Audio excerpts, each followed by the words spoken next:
In the last two classes, we have introduced the concept called class. Okay, what is meant by class? Class is a collection of data and code. Okay, data and code. Code is nothing but functions. Data is nothing but the variables. This data can be considered as attributes. And in the last class, we have defined two types of attributes: class attribute, object attribute. Class attribute will be part of or will be binded to the class, whereas object attributes will be binded to the object, specified object. So every object will be having its own object attributes, whereas class attributes will be common for all the objects. These are common attributes. Okay, so how we can designate one attribute as the class attribute? By using, yeah, inside the class, just outside of all the functions we will be defining, like a class. Let us say a is the class name. Then here if you use a as 10, this is outside of all the functions. Here we can have other functions like init, we can have, right, add, we can have any other functions we can have. But outside of all these functions, if you have any attributes with initial values, those can be considered as class attributes. And whatever the attributes we will be having inside these functions, we call it as object attributes. Okay, these are binded to the object. Every individual object will be having these copies. Like object 1 will be having L and B, its own L and B. Object 2 will be having its own L and B. Like this we will be having. Whereas this A is a class attribute, so A will be common for all these attributes. So a memory for A will be created only once. That is the functionality.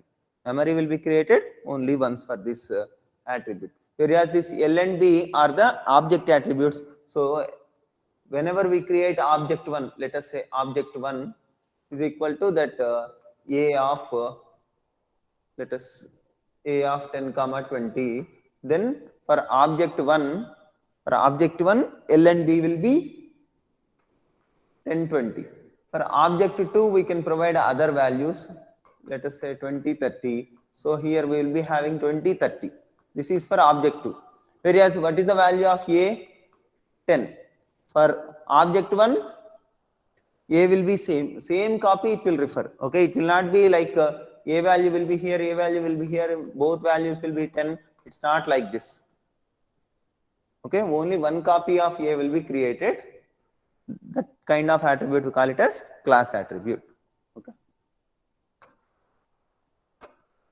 Next, let us consider we are having a class called A. We are having a class called A, and we are having some object attributes. Object attributes in the sense, inside functions, whatever the attributes we have, those are the object attributes. Let us consider we have init function. Inside this init function, A1, B1 we are having. That means two variables. So let us initialize A is equal to A1, B is equal to B1.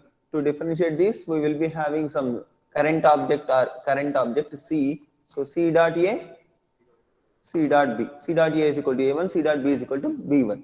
Like this, we will be defining a function. Let us define another function, that is add.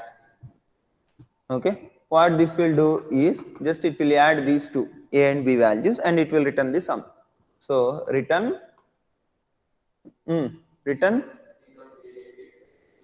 C dot A, return A plus B we can write. If you want, you can use C dot A, C dot B.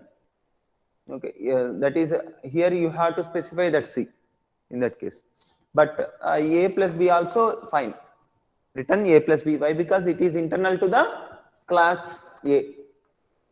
So class A is defined like this. Next, similarly, you consider another function for multiplication. Okay, multiplication. Then here return A minus B. Okay. So now class A, is having init function which can be called whenever we create an object. Next, add function is there, multiplication function is there. Now let us consider we wanted to define another class called B. What's the class name? B. So how we can denote this class B? And here we wanted to have init function like this. Init function, okay? Init function where we'll be having current object, then A1, B1, C1. So how many parameters? Three parameters. First one is anyway, that is by default current object. So three parameters we are taking, and we wanted to initialize like this. C dot A is equal to A1, C dot B is equal to B1, C dot, sorry, here C1, right? Use some other name. Here you use D.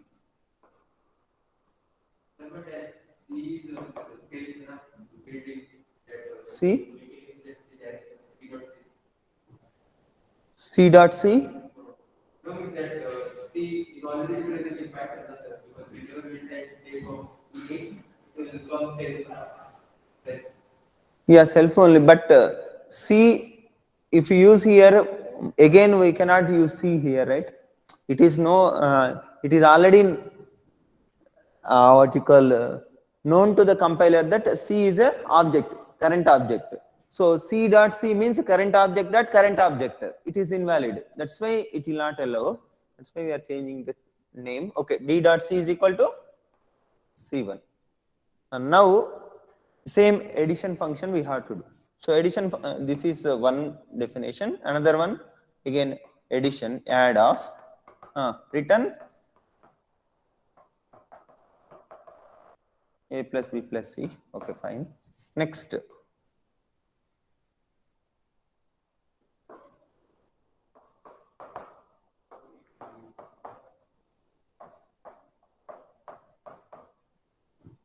Okay.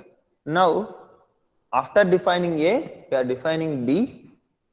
Okay. How can we create objects for these two classes? Objects.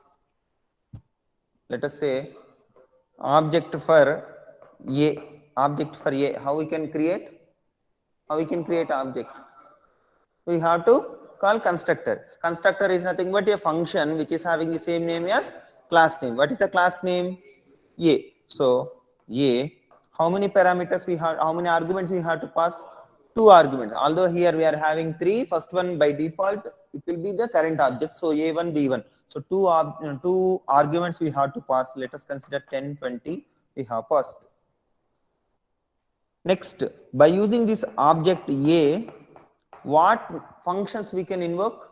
What are the functions which are available in A? Those we can invoke. So add we can invoke, multiplication we can invoke. Now let us consider, we are printing by calling that object A dot add. Okay, and object A dot multiplication. Okay, what will be the output? Just it will add these two values, 30, then 200, 30 comma 200, 30, 200, like that it will give the output. Similarly, continuation to this, you create object for B. So same object for B. What we have to call? Constructor. So what is the name of the class? B, then followed by how many we have to pass? 3. Okay. So 20, 30, 40. Then by using this object B, we can invoke this object B dot add. Next object B dot multiplication. Okay, what will be the output? It is 90, then 2400 or 24,000. 24,000. So that will be the output. Okay, fine. Any doubts? It is just another example for which we have what you call discussed yesterday. For that, it is another example. That's it. A class we have defined, B class we have defined. In A, we are having two object attributes. We are adding, we are defining add function, multiplication function. Here we are having three here, add function, multiplication function. We have created objects, we have invoked these functions. We have created objects, we have invoked these functions. That's it. Now the question is, if you observe, what is the functionality of add here? It is adding three numbers, okay, three attributes, okay. Next, what is out of these three what are the values of these three? What are the values of these three? From these we are getting, right, this init function. What is the definition of init function? Initializing. So d dot a is equal to a1, d dot b is equal to b1, d dot c is equal to c1. Here we are initializing two attributes. Here we are initializing three attributes. Okay. If you observe these two, are these two same or not? Initializing. So we are receiving three what you call parameters. Three parameters we are initializing. Here we are receiving two parameters. Those two we are initializing. So and out of these three, two are same.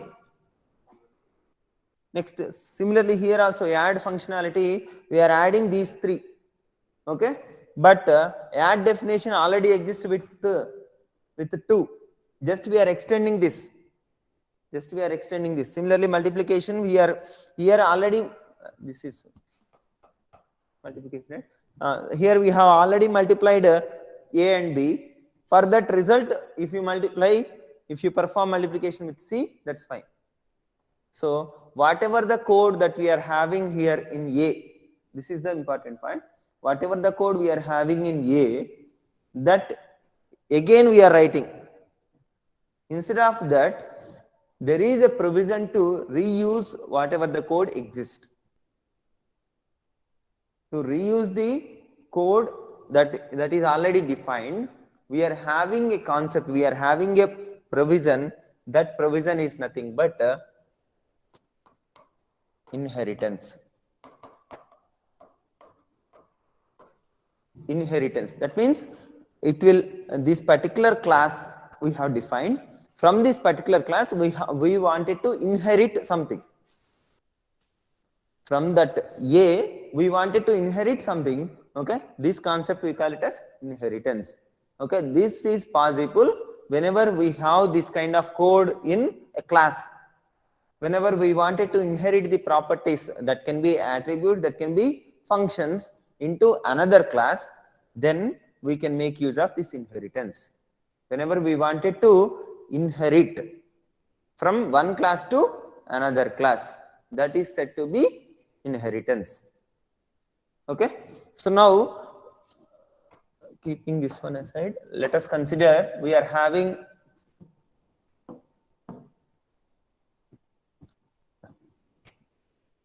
A.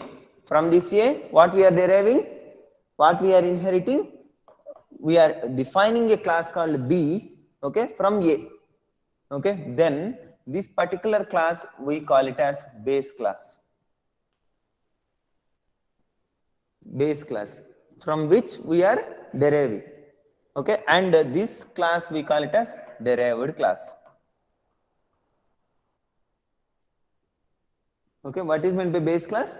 From which we are deriving. Derived class is nothing but which is having the base class, that's it.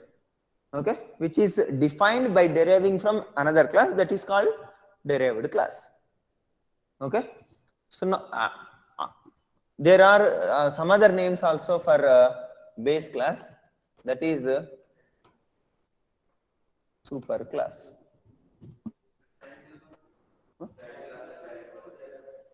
What? Yeah, that is also fine. Yeah, that is more informal actually. Parent class, child class, but that is also valid only. This is parent class, this is Okay, super class. What is meant by super class? Base class is nothing but super class. Similarly, here subclass. Derived class is nothing but subclass. Okay. Now, what is the intuition here? Why we are using inheritance? Inheritance is to reuse the code. That is straightforward answer. Inheritance is to reuse the code. So how can we reuse the code? We will see with syntax. Okay. Just you get the intuition, then it's fine. Now we wanted to define a class called A, and we want to define a class called B, which is derived from A. For this simple syntax is we will be, you know already what is the, how to define a class called A. Okay, normal class. A is normal class, but B we wanted to define in such a way that A should be the base class for B. A should be the base class, or A should be the super class for B. How we will indicate is just we will be using parenthesis. Within parenthesis, what is the super class or the base class for B? For B, base class or super class is A, that you mentioned here. Earlier, how we have defined class B colon, but here we are using class B of within parenthesis A. That means from A we are deriving B. Suppose if you have add here, add function here, and we are having sum function here. Add is here, sum is here. You have defined add, you have defined here sum.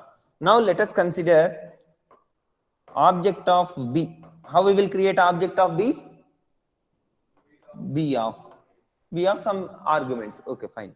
Now by using object B, what function we can call? Sum we can call. That is straightforward. Sum we can call.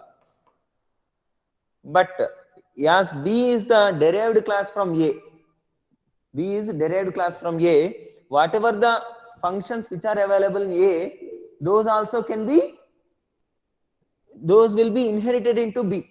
That means this particular one will be copied into B. Like that you can visualize. Try to understand here, whatever the definition we have, that definition will be derived into B. So now this add is also available, right? So by using object B, not only sum, we can also call add. So object B dot add is also allowed. Understand?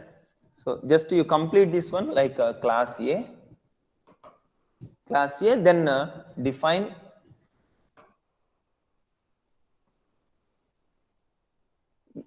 and one more thing, init function, is it a mandatory function? Init in class it is mandatory. Init function. Previous to previous class we have where we have introduced classes. Did we define init in the first example? No, in the first example we didn't define init. So I will give you what is the reason, and straightforward point is init is optional. We need not, if you want to initialize, then init function we will be using. Suppose inside a class, if you want to have some attributes, then we need to have init function. Otherwise it is optional. Okay. So why it is optional, I will give you the justification. Just remind me after some time. Yeah. So now we are defining directly add. Okay. Just as we don't have init function, we will not be having attributes. As we don't have attributes, we cannot compute anything, right? So just you use print add is called like that, some information.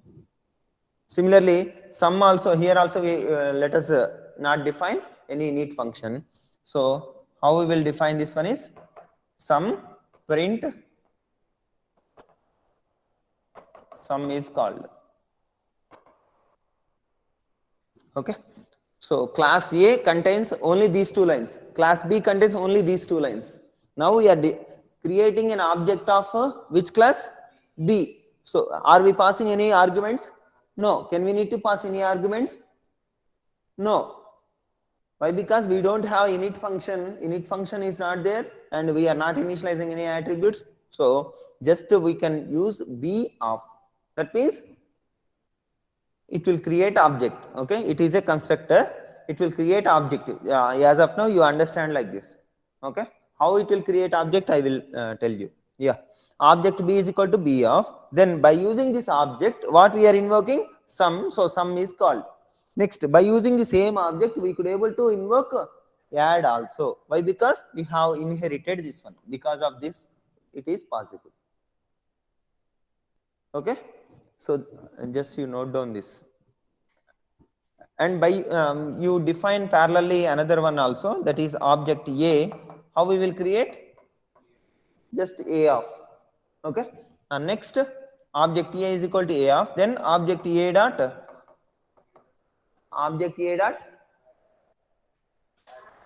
add.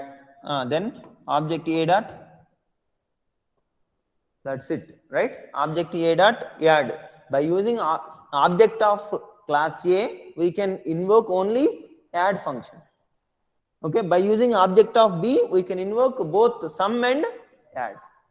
Although add is not part of the B, as B is the derived class from A, we could able to reuse this. Got the point? From first you note down this, then you write this. Okay.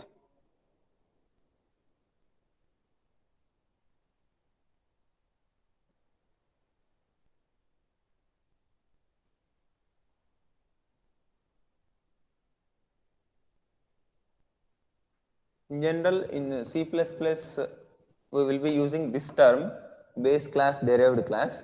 In Java, we will be having this one, superclass, subclass. Okay, but the same meaning is same, irrespective of the language. If you wanted to consider parent.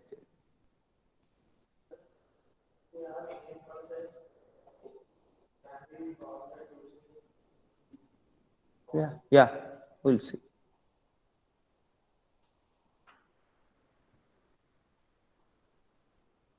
Okay, now two things are pending, right? How object will be created like this. Another thing is, yeah, init function. Why it is not mandatory? Yeah, these two things, same answer. Answer will be same.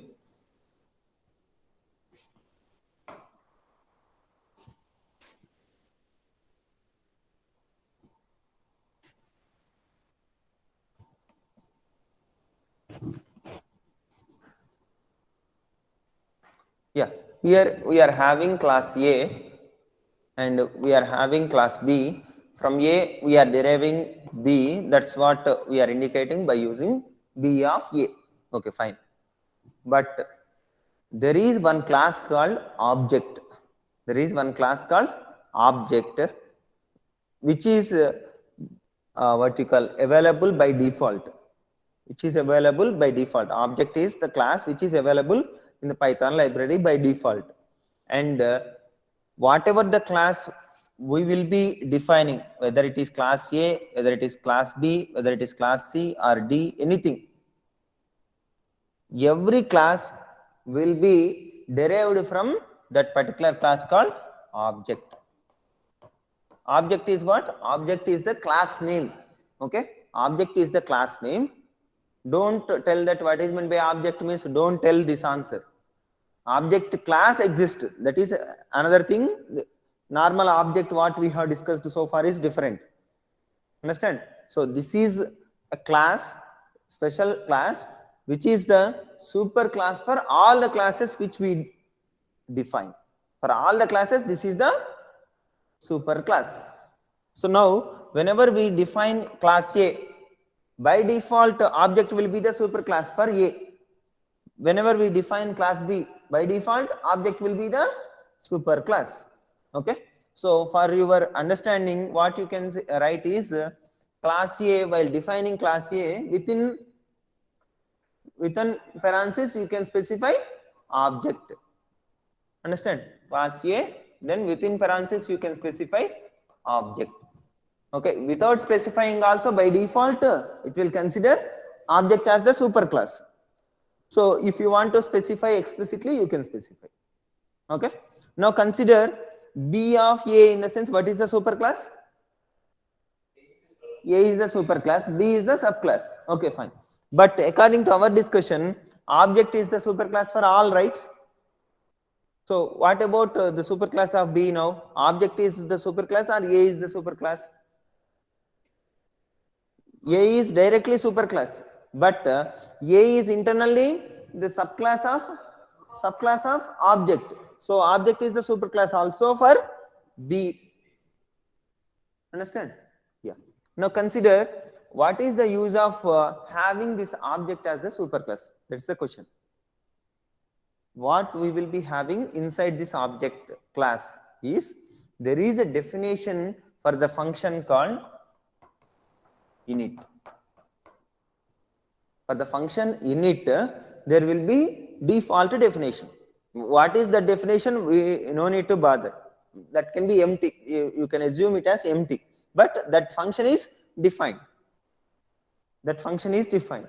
Now, while defining class A, if you write that init, if you define init function as well, as we have seen in the rectangle, or even in this previous example also, in this also init we have, right? Here also we have init. What is the superclass of A? Object. What is the superclass of B? Object. In object, what is the function that we have? Init. But again we are defining init. Understand? Suppose if you don't have init here, as we have seen earlier, if you don't have add here,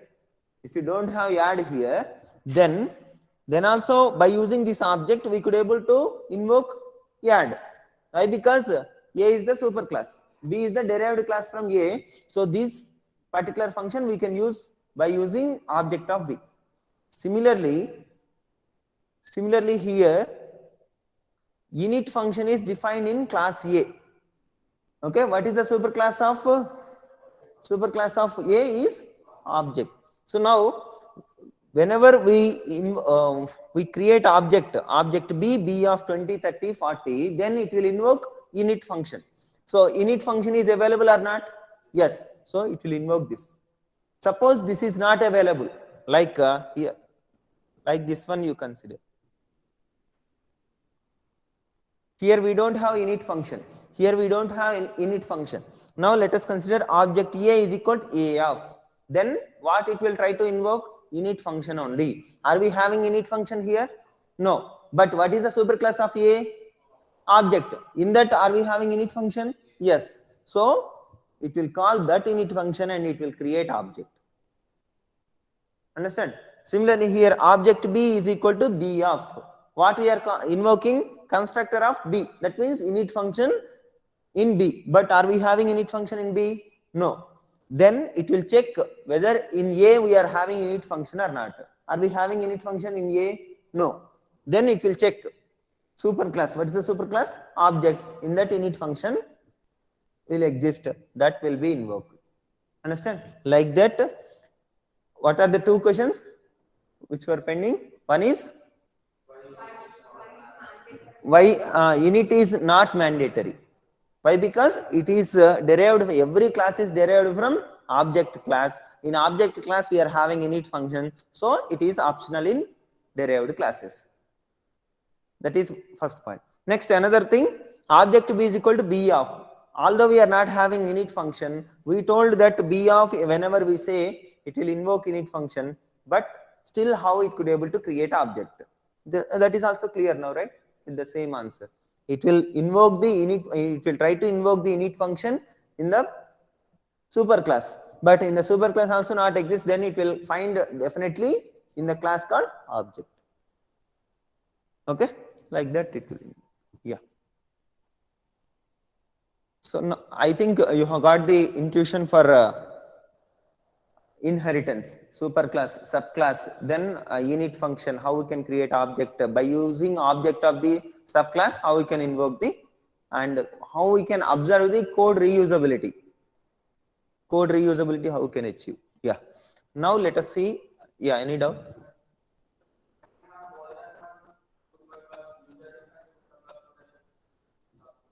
Yeah, definitely.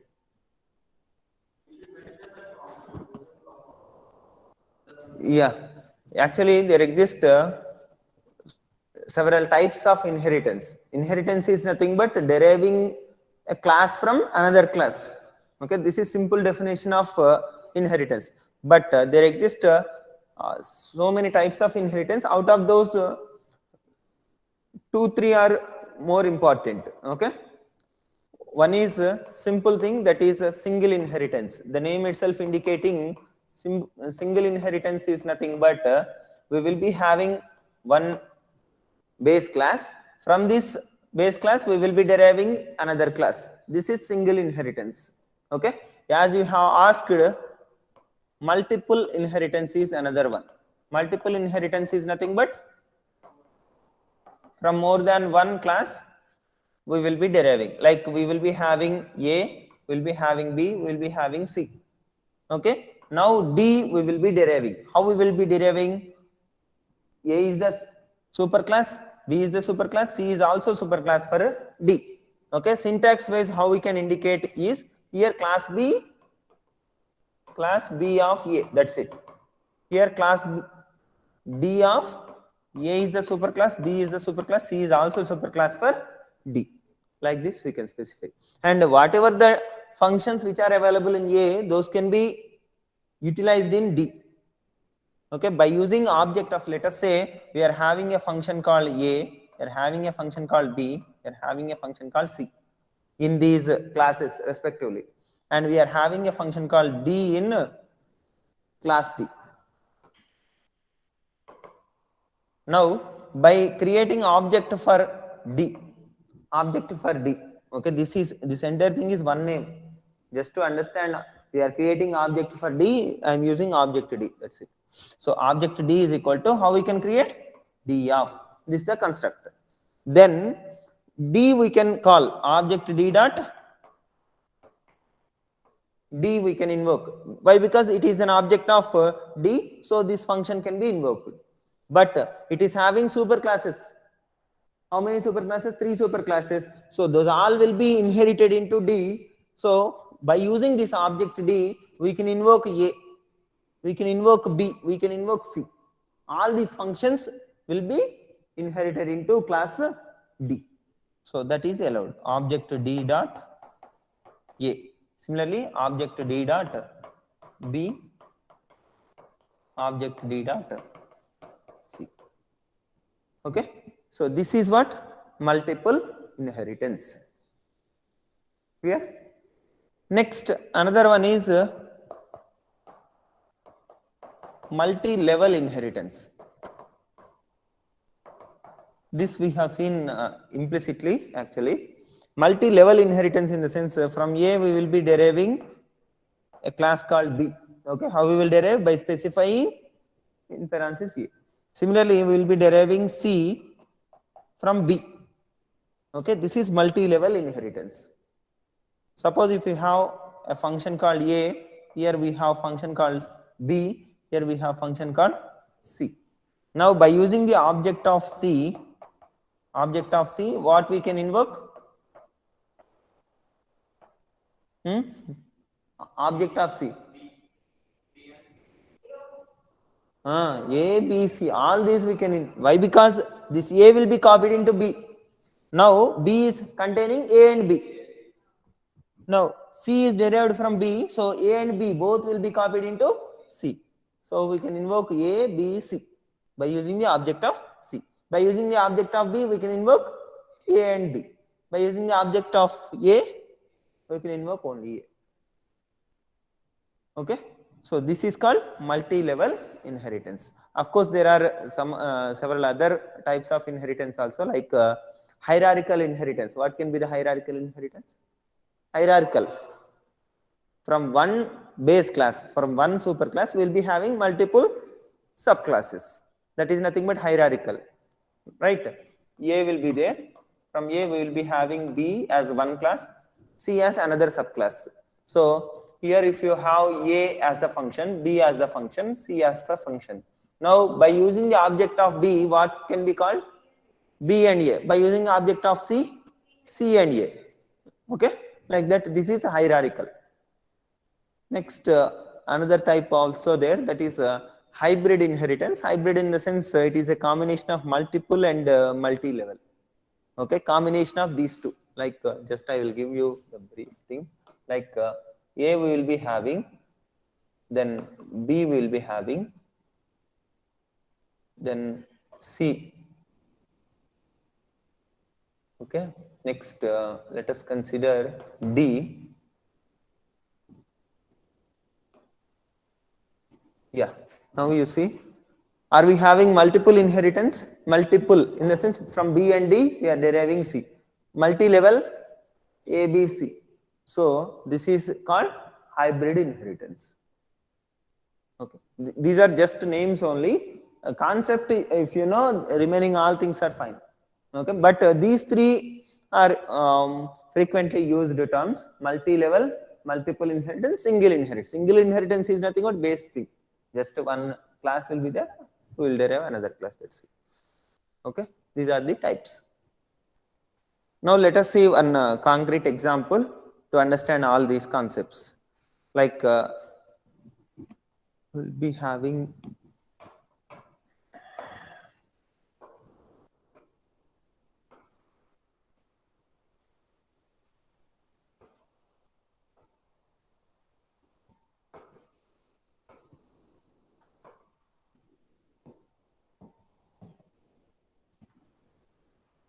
yeah.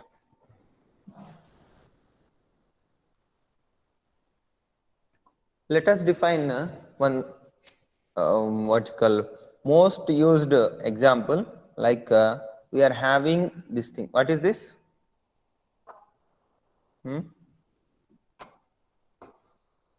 I need to bring scale. Now you assume it as rectangle. Next, we will be having. Next, one more thing will be there. What is it? What is this? Height.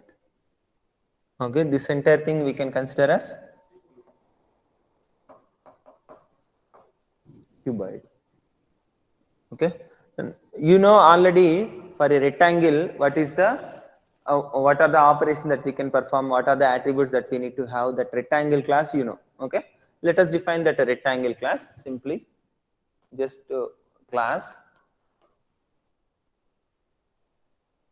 rectangle, then can we specify object? Can we specify object here? Yes, because object is the superclass of all. Okay, even if you don't specify also, so functionality will be same. Okay, so rectangle of object, then we will be defining init function. Okay, what is the init function functionality? For rectangle, how many we have to take? Length and width. So current object, then length and breadth. So what we will write? C dot L is equal to L1, C dot B is equal to B1. Okay, fine. Next, we will be defining a function called area. Just we will return L into B. Okay, this is fine, right?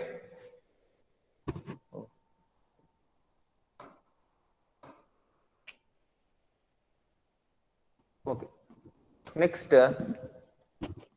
let us define another class like a cuboid, which is derived from rectangle. So cuboid, how we can specify that this cuboid is derived from rectangle? In parentheses we will be specifying the class name, that is rectangle. Okay, here also we will be having some functionality. Okay, what is that functionality? Like init function we need to define. Why? Because we need to initialize L, B, H, three things. So let us define init function. Init function with C, L1, B1, H1. Okay. Now what is the functionality? C dot L is equal to L1, C dot B is equal to B1, C dot H is equal to H1. Next, let us define hmm, hmm, hmm, volume.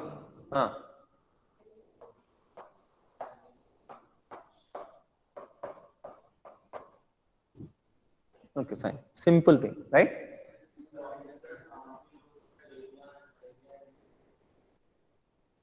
Instead.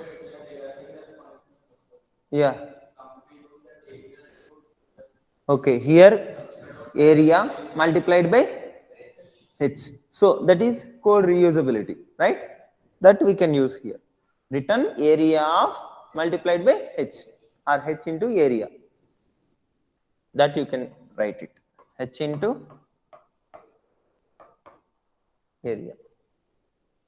Because it is derived from rectangle, so we can reuse that. Fine. Now the question is C dot L is equal to L1, C dot B is equal to B1, C dot B is equal to B1. It is also same, right?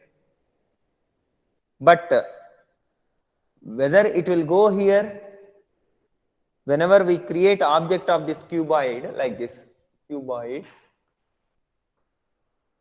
of how many? 3 we have to specify, right? This is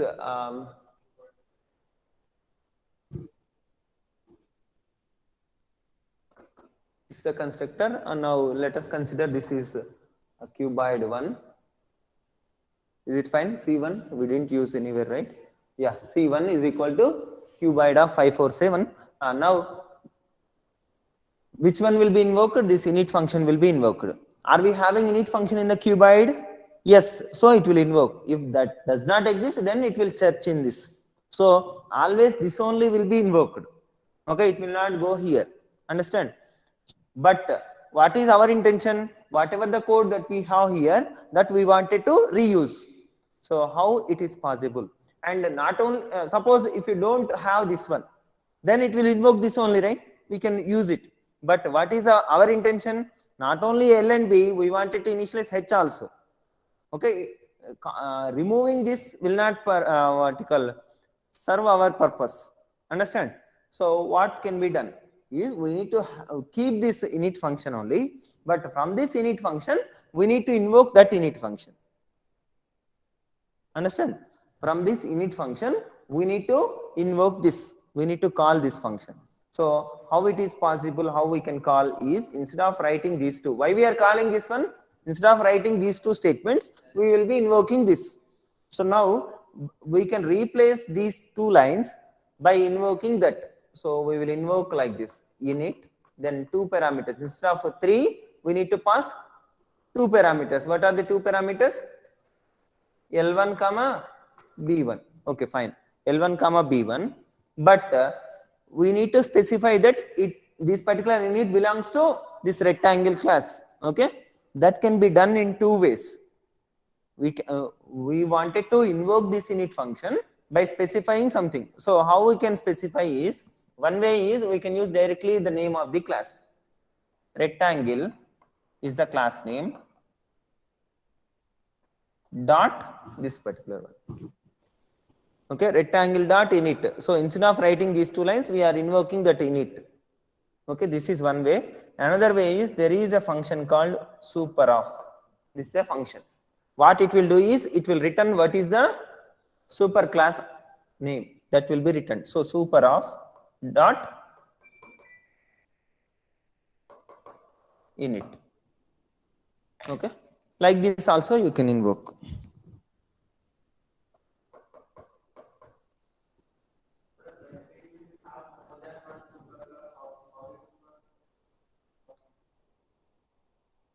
Immediate superclass it will take. Yeah, more than one superclass if you have, then immediate superclass. Suppose if you have like multiple inheritance, like all are immediate only, right? Then it will call the first one. It will like A, B, C are there. A it will take. if that is not available with that number of what you call, then it will go to the next one. Then it will go to the next one. Yeah, by using this C1, we can invoke what? C1 dot C1 dot volume we can print. So print C1 dot volume. Any other? C1 dot area, is it fine? C1 dot area. Why? Huh? Area of the rectangle, okay. Okay. Okay, leave about mathematics. Just the functionality, whatever we have here, that is derived into this.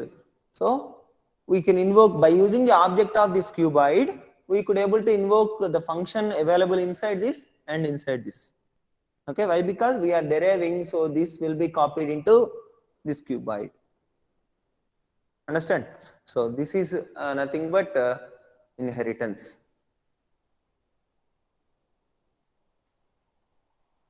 If you have any doubts, you can ask.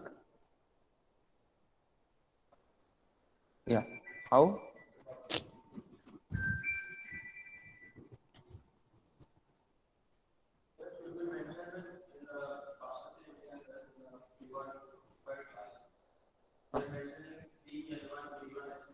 Uh, uh.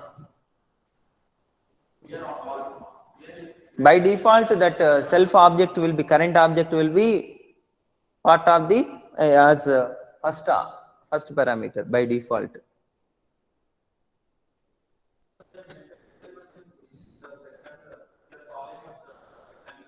Yeah. Hmm. Hmm. Here. Yes, yes. Why? Because first it has to receive, afterwards 2 it is sending to this, 1 it is utilizing. It has to receive 3, L1, B1, H1, afterwards 2 it is sending to this init function, 1 it is utilizing.